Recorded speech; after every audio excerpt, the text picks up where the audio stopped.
सबसे fast update के लिए सब्सक्राइब करें फर्स्ट इंडिया यूट्यूब और हाँ, बेल आइकन दबाना ना। बात करेंगे अहम खबर के साथ। लॉकडाउन पर केंद्र सरकार का बड़ा फैसला। 2 सप्ताह के लिए देश भर में बढ़ाया है लॉकडाउन। 4 मई से 17 मई तक जारी रहेगा लॉकडाउन, यानी कि 2 सप्ताह के लिए इसे बढ़ा दिया गया है। ग्रीन और ऑरेंज जोन में मिलेगी राहत। सभी जोन में हवाई, रेल, मेट्रो सेवा रहेगी बंद। शॉपिंग मॉल, सिनेमा, जिम भी रहेंगे बंद और स्कूल, कॉलेज और स्पोर्ट्स क्लब भी बंद रहेंगे। सभी धार्मिक स्थान भी रहेंगे पूरी तरह बंद। ग्रीन जोन में शर्तों के साथ चलेंगी 50% बसें और रेड जोन में फिलहाल कोई राहत नहीं। ये साफ कर दिया गया है कि रेड जोन में फिलहाल कोई राहत नहीं दी जाएगी। रेड जोन में घर घर होगी निगरानी और केवल मेडिकल इमरजेंसी में निकल सकेंगे लोग। रेड जोन में सभी के लिए आरोग्य सेतु ऐप जरूरी। और इसी खबर पर और ज्यादा बातचीत के लिए सीधे रुख करेंगे दिल्ली का, जहां से इस वक्त हमारे साथ हमारी ब्यूरो चीफ अदिति नागर जुड़ चुकी हैं। अदिति, गाइडलाइंस जारी हो चुकी हैं, साफ कर दिया गया है कि अब फिलहाल तो लॉकडाउन खुलने नहीं जा रहा है, 2 हफ्ते और आगे बढ़ा दिए गए हैं।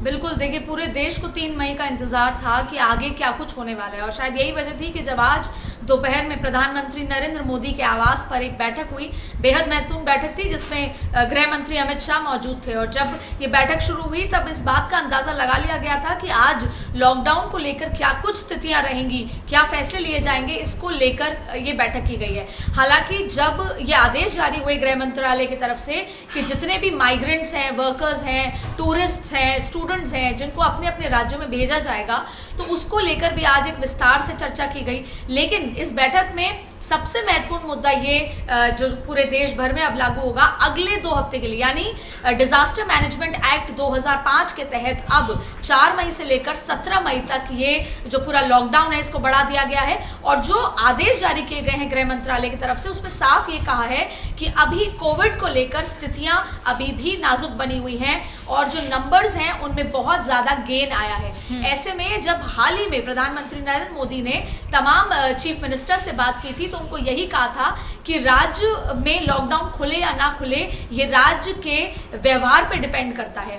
यही वजह थी कि राज्यों को इस बात के लिए कहा गया था कि आप अपने राज्य में कैसे नियंत्रण रखेंगे और यही वजह थी कि आज सुबह पूरे देश को अलग अलग जोन में बांट दिया गया था, जिसमें से 103 वो जिले हैं जहां पर रेड जोन उनको कहा गया है और इसके अलावा 319 ऐसे जिले थे जो ग्रीन जोन है। यानी कि जो आज एमएचए का जो गाइडलाइंस आई हैं उसमें ये साफ कहा है कि अच्छी खासी ढील दी जाएगी 319 जिलों में जो कि ग्रीन जोन है, जहां पर दुकानें भी खुलेंगी, जहां पर कुछ ट्रांसपोर्टेशन भी चालू होंगे। लेकिन जो ऑरेंज है या जो रेड जोन है और खास तौर पे जो रेड जोन है वहां पर किसी भी तरह की जो लॉकडाउन है उसी सख्ती से किया जाएगा। लेकिन अंततः बात यह है कि देश में जो इंतजार था 3 मई को क्या कुछ होने वाला है, क्या लॉकडाउन खुलेगा, उसकी अगर एक बात कहें तो अगले 2 हफ्ते तक देश को फिर सतर्क रहना होगा। बिल्कुल, अगले 2 हफ्ते तक देश को फिर से सतर्क रहना होगा, अपने घरों में रहना होगा। आदित्य, आप बनी रहिए, हमारे साथ लौटेंगे आपके पास। और चलिए जयपुर का रुख कर लेते हैं।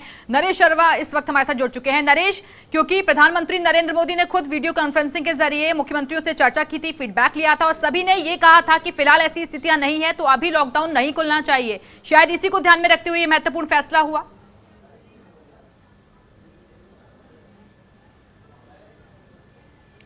बिल्कुल, देखिए जैसे आपको ध्यान है कि राजस्थान के मुख्यमंत्री अशोक गहलोत ने एक बड़ी बात कही थी। उनका कहना था कि लॉकडाउन करना आसान है लेकिन इसको हटाना बहुत मुश्किल है और अब वही चीज़ नज़र आ रही है। और जो मुख्यमंत्रियों की बार बार वीसी हो रही है उसमें मुख्यमंत्री खुद कह रहे हैं कि अभी लॉकडाउन हटाना है, उनके ठीक नहीं रहेगा, परिस्थिति अभी अनुकूल नहीं है। हम पूरे देश की बात करें तो पिछले 24 घंटे में भी ये कह सकते हैं काफ़ी बड़ी संख्या में जो संक्रमित मरीजों की संख्या है वो सामने आई है और हर राज्य है, लगभग हर राज्य है वहाँ संक्रमण के मामले हैं, कुछ को छोड़ दे तो, और कई ऐसे बड़े राज्य हैं जहां ज़्यादा मामले हैं। ऐसे में फिलहाल जब तक स्थिति नियंत्रण में ना हो तब तक लॉकडाउन हटाना बिल्कुल असंभव है और इसी कारण से प्रधानमंत्री नरेंद्र मोदी ने ये फैसला लिया है। हालांकि राहत की बात यह है कि जो ग्रीन जोन है वहाँ कुछ छूट मिलेगी, वहाँ रियायतें मिलेगी, लेकिन ये निर्भर करेगा सब कुछ राज्य सरकारों पर कि राज्य सरकार है वो किस तरह से वहाँ की परिस्थिति को नियंत्रित करना चाहती है। कुछ छूट है वो ऑरेंज जोन में भी मिलेगी, लेकिन रेड जोन जैसा कि अदिति बता रही है कि रेड जोन में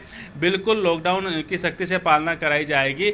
लेकिन इसमें भी देखिए, इसमें भी एक चीज़ हो रहा है, माने राजस्थान के कई ज़िले हैं, 8 से 9 ज़िले ऐसे हैं जो कि रेड जोन में आते हैं। जयपुर ज़िले की बात करें तो जयपुर ज़िले में भी सिर्फ जयपुर शहर है जो 4 दीवारी क्षेत्र है, खासकर रामगंज वाला इलाका है, वहीं पे संक्रमण सबसे ज़्यादा है। जिले के बाकी हिस्सों में संक्रमण नहीं है। ऐसे में ये सरकार पर निर्भर करेगा कि जो सिर्फ संक्रमण वाले एरिया है उन्हीं को वो माने, हॉट स्पॉट वाले एरिया को ही जो है वो लॉकडाउन के अंतर्गत माने, या जो बाहरी इलाके हैं, जो ग्रामीण इलाके, जो रूरल इलाके हैं जहाँ पे संक्रमण के मामले नहीं है, वहाँ छूट दी जा सकती है।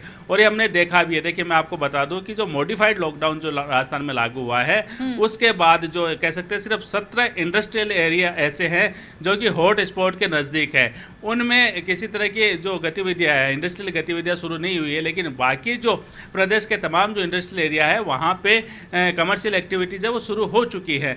और जहाँ तक राजस्थान की बात करें हम, तो राजस्थान सरकार पहले से इस बात के लिए तैयार है, पहले से इस बात की तैयारी शुरू कर दी। और कल मुख्यमंत्री अशोक गहलोत ने तमाम कलेक्टर, एसपी और इसको लेकर तमाम बैठकें भी लगातार चल रही थी। नरेश, आप बने रहिए, हमारे साथ लौटेंगे आपके पास। चलिए अदिति का एक बार फिर से रुक कर लेते हैं। अदिति, क्योंकि चिंता आम लोगों के साथ साथ केंद्र सरकार को इकोनॉमी की भी है, उस पर किस तरीके का असर पड़ रहा है? क्योंकि व्यापार ठप होते जा रहे हैं, लोगों के पास काम धंधा नहीं है, वो सब चौपट हो रहे हैं, तो वो सब ध्यान में भी रखा गया?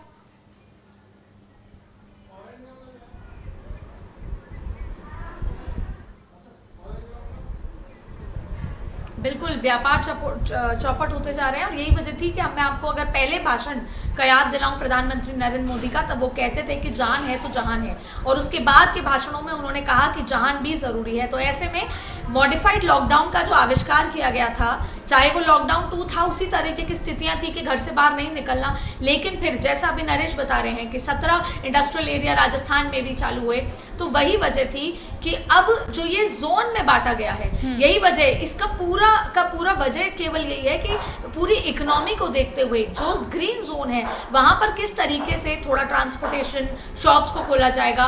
और इसी वजह से मंत्रालय में भी काम करना शुरू कर दिया है। लेकिन क्या है कि ये बहुत एक तरफ खाई और एक तरफ कुआं वाली स्थिति है कि अगर जरा सी भी ढील बढ़ती गई तो ये कोरोना का संक्रमण हमको पहले बैक टू जीरो ले जाएगा। हम पहले दिन के उस दहलीज पे खड़े रहेंगे जहां पर हमारे पास किसी भी तरह की स्थितियों को काबू करने के लिए नहीं होगा। तो ये बहुत बैलेंस्ड तरीके से देखना होगा कि जहां पर ग्रीन जोन है, और सरकार ने भी यही सोचते हुए, देखिए सारे वो लोग हैं, और यहाँ पर एक साइकोलॉजिकल इशू भी था कि जो वर्कर्स, जो स्टूडेंट्स अपने अपने घरों से अलग, अपने अपने शहरों से अलग, कहीं और पे थे, अपने अपने राज्यों से अलग, तो एमएचए ने ये भी डिसीजन लिया कि उन सबको भेजा जाए। उसके लिए राजस्थान सरकार ने बहुत पहल की थी। राजस्थान सरकार बिल्कुल वो प्रयास रंग लाते हुए भी नजर आए हैं, और इसी वजह से आज रात को एक स्पेशल ट्रेन भी रवाना की जाएगी पटना के लिए। फिलहाल बहुत बहुत शुक्रिया आपका अदिति, हमारे साथ जुड़ने के लिए, मैं जानकारी देने के लिए। नरेश, आप बने रहिएगा, हमारे साथ लौटेंगे आपके पास। और इस